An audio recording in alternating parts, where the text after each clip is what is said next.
Hi guys, hi my peoples, welcome back to a new video. Welcome.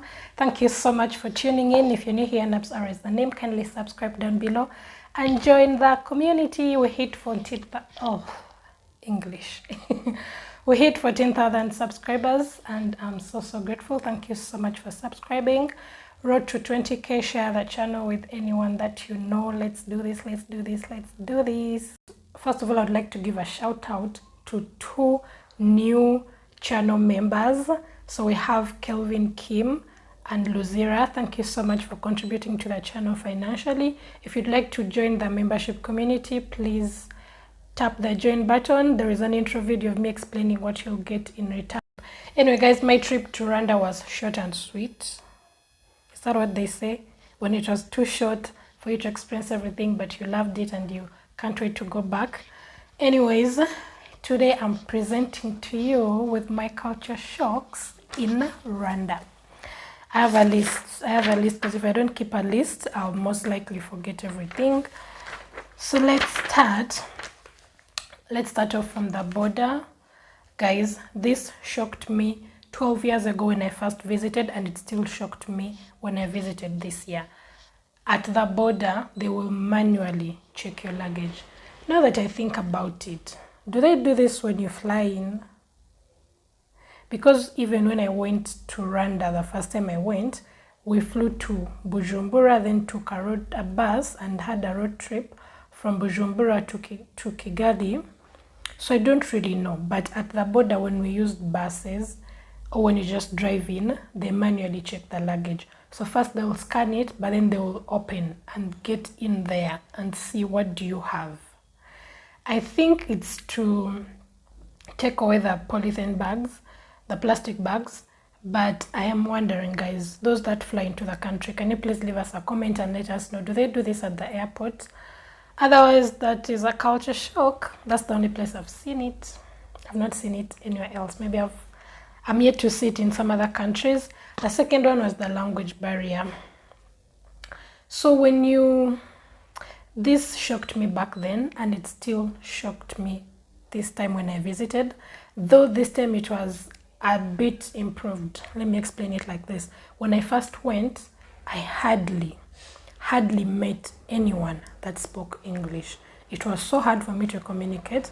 Most of them were using Kinyarwanda, not most of them, all of them were using Kinyarwanda and French, and I kept just looking at them like this, because it was a group of students from across East Africa, and the ones, I didn't make friends from Burundi and Rwanda and Tanzania because we could not communicate. The only kind of international language I knew, which is English, could not let me pass. So back then it was still a shocker, but this time around it was still a shocker, guys.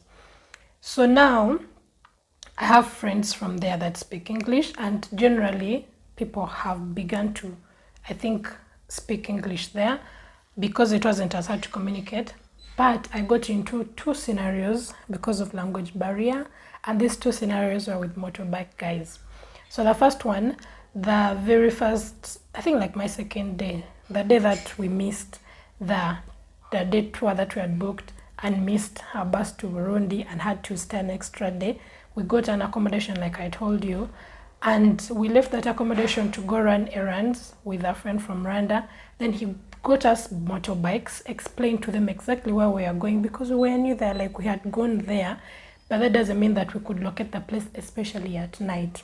And these guys keep nodding like they understand where we are going and they're okay with it. Boom, we set off. I was with Erina, her motorbike, we call them borders here, but in Rwanda they call them motorbikes. Her motorbike went ahead of mine, and then I was just on a motorbike thinking, how come we are not reaching? Guys, this entire time we had passed the place. I don't know, I was trying to be really active. I think I was also a bit lost in thought, but we passed the place. The next thing I see, the motorbike guy parks somewhere and he's quarreling. Like, the language barrier is there. I didn't understand anything he said, but I could see the look on his face. He was frustrated and he kept turning back at me like this, and I was wondering what has happened. He parked, asked somewhere. I think they told him he had passed the place. He got onto the motorbike again, still quarreling and furious with me, and then brought me back to that place. So my thinking was, I kept also talking back to him in English.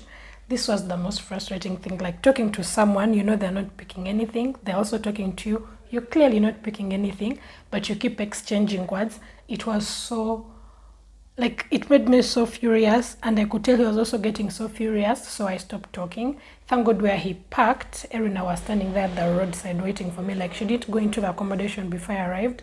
And then I explained to him, like, I think he passed the place, but now he's mad at me.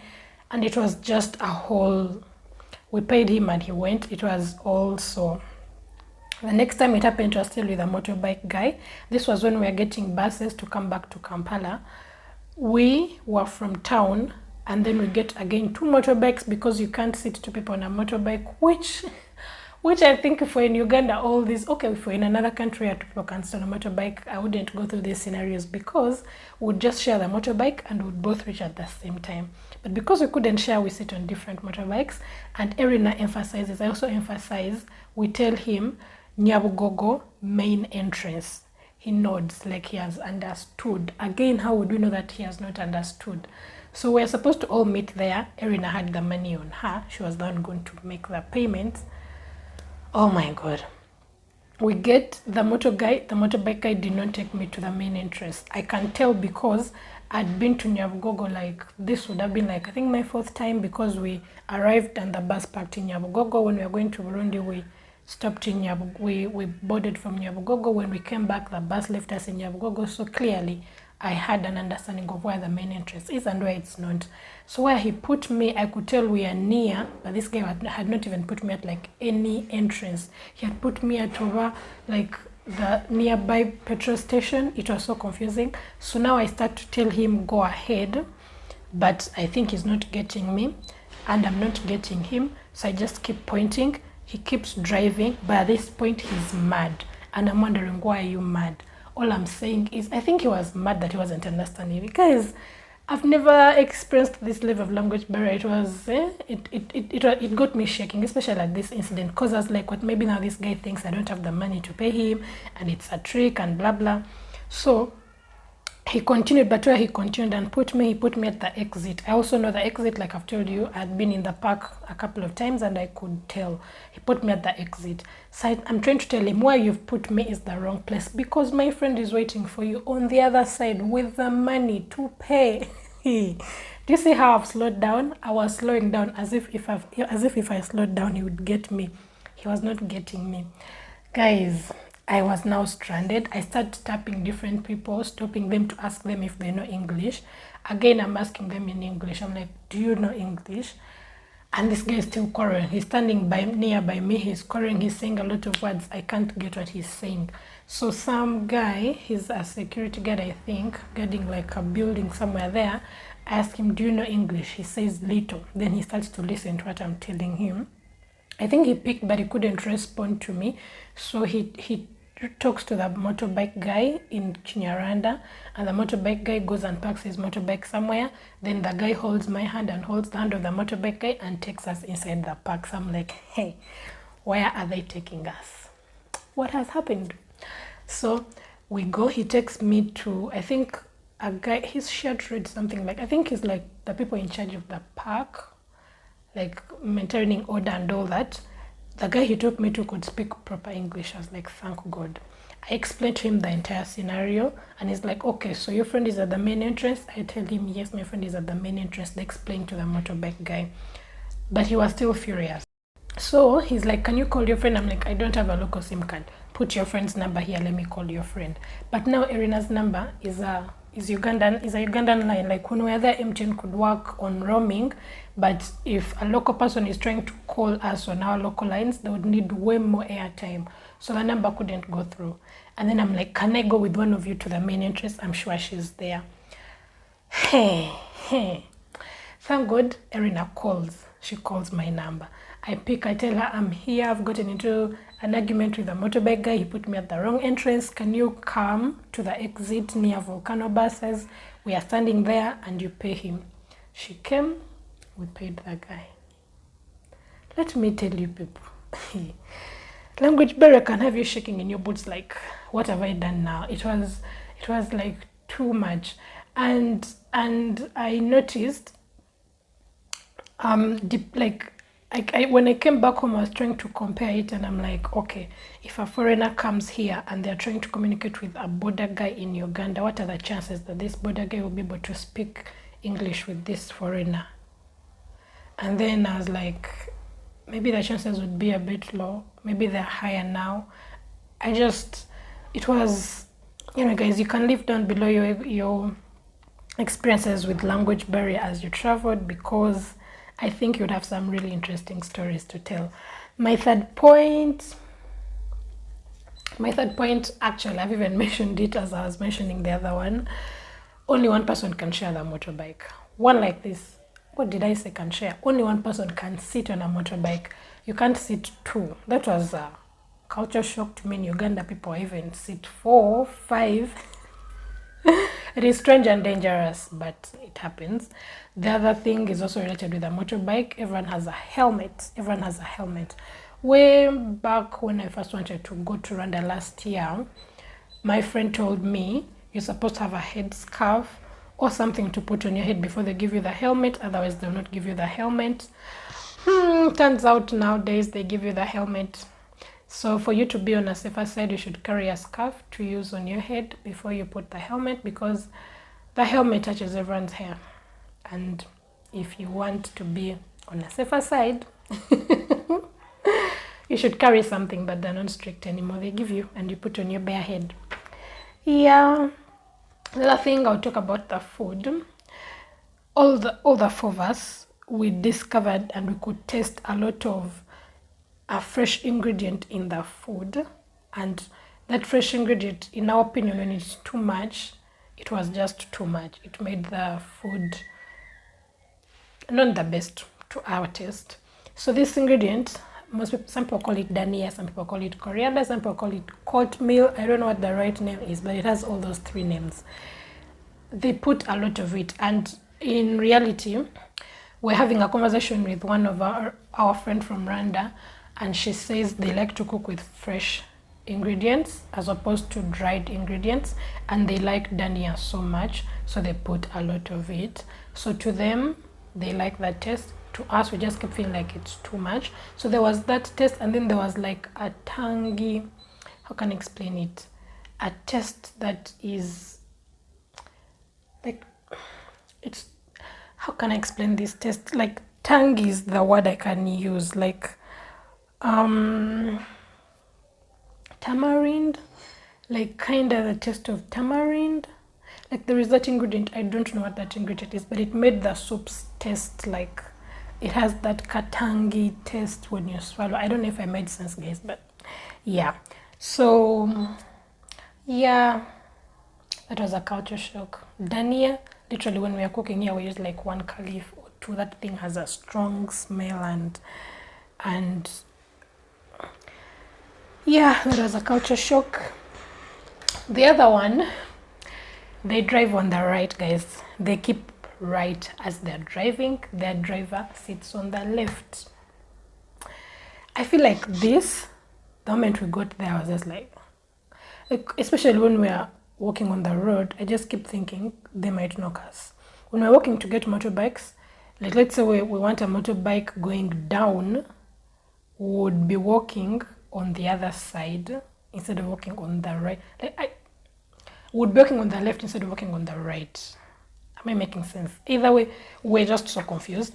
And now, especially when we're in the buses, I would feel like the bus is about to knock, because now if they're keeping right, the bus that is on the right is on the other. Guys, I don't know how to explain it, but they keep right. And it was a culture shock, because I kept looking at the vehicles like they're about to knock each other, but no, they were okay. They keep right. And the driver sits on the left, though there are some cars where the driver sits on the right, but still the driver keeps right. Yep. The money. So the money in Rwanda has been maintained well. They do not have huge notes like us. Matter of fact, their biggest note is the 5,000 note. The smallest note is the 500 note, and then they have coins. Yeah. Imagine 5,000 being the biggest. I remember when we first exchanged money, I told the guy, why are you giving me so many 5,000 notes? Can you give me bigger notes? He's like, I'm actually giving you the biggest notes. And then I understood. The last thing is the socket type. I don't know what their socket type is called, guys, but that socket type confused us. If you have a 3-plug charger, let me show you. First, I'm going to put a photo on the screen for you to better understand what I'm talking about.